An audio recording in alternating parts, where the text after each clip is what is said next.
There are two things happening in and around Arsenal that could be an absolute game changer.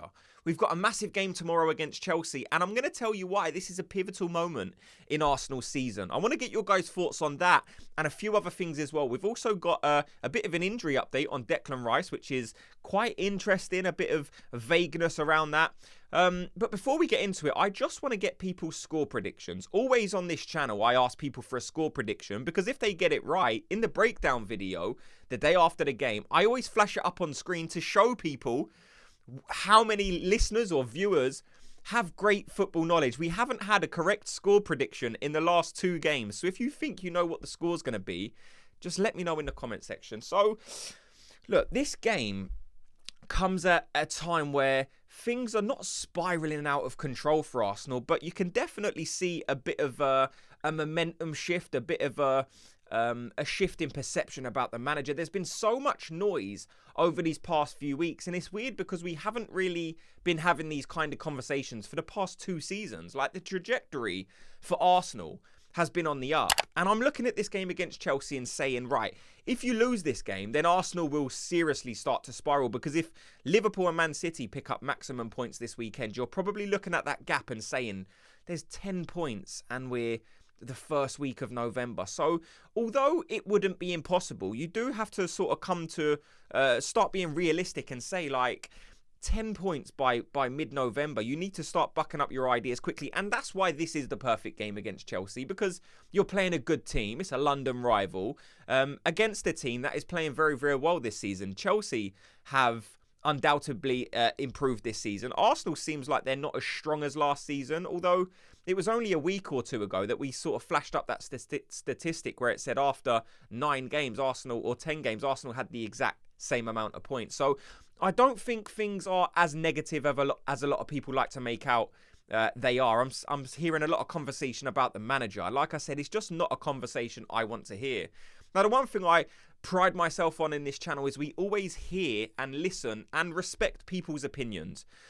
But I don't like hearing the conversation around the manager, if I'm being honest. I understand that opinions out there and people are entitled to it. But for me, I would like to see Arsenal's form, you know, shift, and we go back to that team that is capable of just grinding out those results. The thing is, there were games last season where Arsenal wasn't able to perform at their highest level, and the only difference is Arsenal were able to grind out results. This season, we don't seem capable of, in those games where you're not playing to your full potential, you're not playing at 100%, like, we've not been able to grind out the results. We saw it at Bournemouth, we've seen it at Newcastle. Leicester wasn't the best performance in the world, but in that one we got away with it. So I'm looking at this game and saying, like, this could be a game changer in Arsenal's season. If we win this game, that could be the perfect game needed to kind of just shift that momentum. We know the second one is we've got Odegaard back. That is a game changer.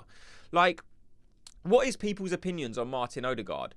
Would you start him in this game? Like, we saw he only come on for about 3, 4, 5 minutes in the last game. Would you look at this game against Chelsea and say, this is so important, we have to have the captain play in this game? Let me know in the comment section, do you start Martin Odegaard in this game?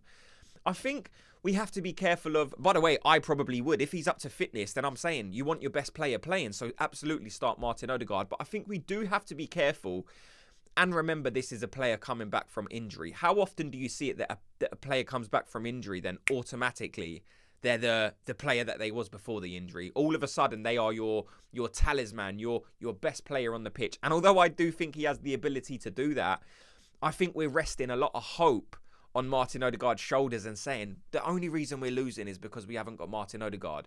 That's the only reason Arsenal are losing. And then when Martin Odegaard comes back, if the performance doesn't pick up from everyone else on the pitch, then it won't matter necessarily if just Martin Odegaard's on the pitch, because everyone needs to raise their game. Now, I hope it does happen. I hope Martin Odegaard comes back into the picture and all of a sudden Arsenal find creativity, find that spark, are able to carry through in those attacks where you're thinking you just need that final moment. Maybe Martin Odegaard is the missing piece to that puzzle, because it's not just what Odegaard offers going forward. We know he's usually the guy that leads the press. That is a massive part of the whole way that Arsenal play, not only offensively but defensively as well. We know the way he drops back to help on the defensive work. We know how deep he likes to pick up the ball at times, carry forward, and then be the start of those attacking movements. So in more ways than one, Martin Odegaard is so important to this team. It's something we've all known. It's something we've all realised since he's been missing. So for that reason, I want to know, what is everyone's starting lineup? So let me know in the comment section, what starting lineup would you go for? I probably go with, obviously, David Raya. I think Ben White needs to come back into it. Did he play brilliantly last time out? No. This is a player as well who's kind of just coming back, so we have to be aware of that. But Ben White is in Arsenal's best starting 11, so Ben White plays for me. Saliba and Gabriel, no-brainer. And then you have to play Timber at left-back. Some people are actually out there saying they want to see Zinchenko given a run of games in the team. For me, I don't... I understand what Zinchenko offers going forward at times, but he's just so... relaxed on the ball sometimes that even when he came on against Newcastle, like he just gave the ball away a couple of times, and it's definitely something we saw last season as well. There are times when Odegaard plays and you think, why can't he do this every single week? So I guess that is a bit of a debatable position. So let me know, who would you go for, Zinchenko or Timber in that position? And then the Declan Rice thing, like, there's a rumour or a bit of a, not a conspiracy, like there's people out there who have good sources who are saying Declan Rice is out for this game because he has a broken toe. I haven't been able to have that verified. I've not been able to have it confirmed. I listened to Mikel Arteta in his press conference and he did seem a bit reluctant to answer the question. Now, we see this with Mikel Arteta all the time. He doesn't like giving the opposing team manager every single bit of injury update. Like, he won't go out and say, we're missing this player. The way he came across when he answered that question, it appeared to me, now this is just simply my opinion on how I read the situation, it seemed like there was a little bit of truth in that. Now, we don't have to wait long to find out, obviously, because we're playing them tomorrow, so we're going to find out. But for me, it came across like we're not going to have Declan Rice for this game. So anyway, you're going to have Thomas Partey, and then you might be forced to play Mikel Merino, who is a player that I would actually rest for this game if we had the opportunity to do so. I think Mikel Merino, I've said it before, will be a good player for Arsenal, but maybe he's not up to the level needed in the Premier League at the minute, and that's okay because it will happen. So for me, I would have rested Merino, but if there's no Declan Rice, then we might be forced to play him. And then in that number 10 position, if Odegaard's at a level to play, then we play him. Or if not, I would play Ethan Nwaneri in a game like this against Chelsea. I don't think they have this big, strong midfield like Newcastle. I think they have a lot of young players. Of course, they've got big guys in there as well, but they have a lot of young, they're a young, fresh, technical team. So I don't see any danger of putting Nwaneri into a game like this if Martin Odegaard isn't ready to start, and I wouldn't see him struggling. I think it's a game where he will have a bit of time in those midfield areas, and I think he would be able to offer Arsenal things as well. So on the right, I go Bukayo Saka. On the left, this might be controversial, but I actually still play Gabriel Martinelli. I still hope Martinelli can come good. I understand people get frustrated with Martinelli, but what's your other option? Are you going to play Raheem Sterling out there? He doesn't seem like he's at the level needed to start for Arsenal at the minute. Are you going to play Leandro Trossard out there on the left? I think that probably would be the other option. Obviously, we've seen Leandro Trossard occupy that 10, that Odegaard position. Maybe it hasn't panned out quite as well as a lot of people would have hoped. He's probably struggled in that position. But the only thing I would say for that is, like, it's not his natural position. He can play there. He can do a job in that position, and we have seen it in previous games, but he did struggle the past couple of games. So for that reason, people might be saying, well, no, he's best out on the left. So if that's your opinion, then fine, let me know. But I think left back, left wing is another position. Who do you guys go for? Do you go for Sterling? Do you go for Martinelli? Do you go for maybe Gabriel Jesus or Trossard? Let me know who plays on that left-hand side for Arsenal, or who you guys would go for. And then I think you have to play Havertz up front. We said in the last game there was a couple of chances that Havertz missed. We won't be able to miss those half chances in a game like this. It's probably going to be a game where Arsenal are not going to dominate every single action, every defensive moment, midfield and going forward as well. So it probably will be a game of few chances. Now, hopefully Arsenal run away with it and we score 5 goals. It's not always a reality. They're usually close games. It's a London derby. I know we smashed them 5-0 last season.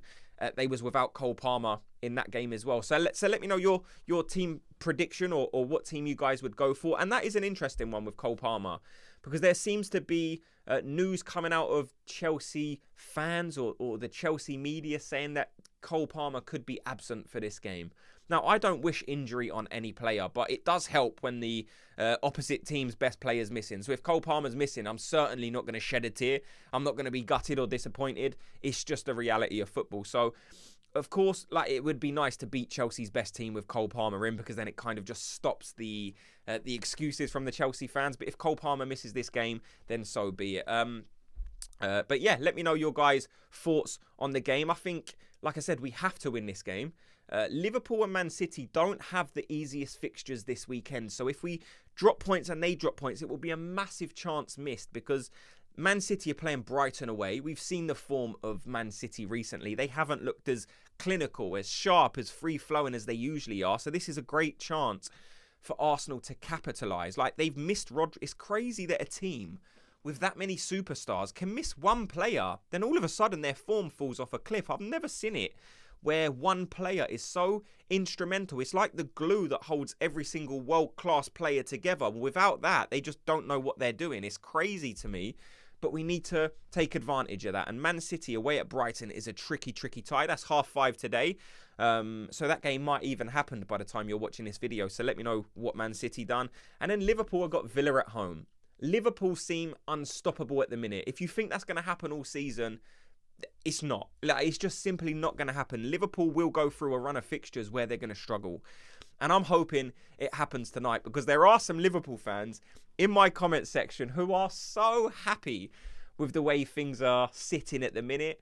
And I can't wait for their form to just drop slightly, just so I can give a bit back to them, because they do look good at the minute. Arne Slot's come in and done a great job, but they will go through a rocky patch, and I'm ready for it. Let me know your guys' thoughts on everything you've heard in this video. And if you could, just do me a favour before you go by hitting like and subscribe, and I'll speak to you all in tomorrow's video. Gooners, have a good day.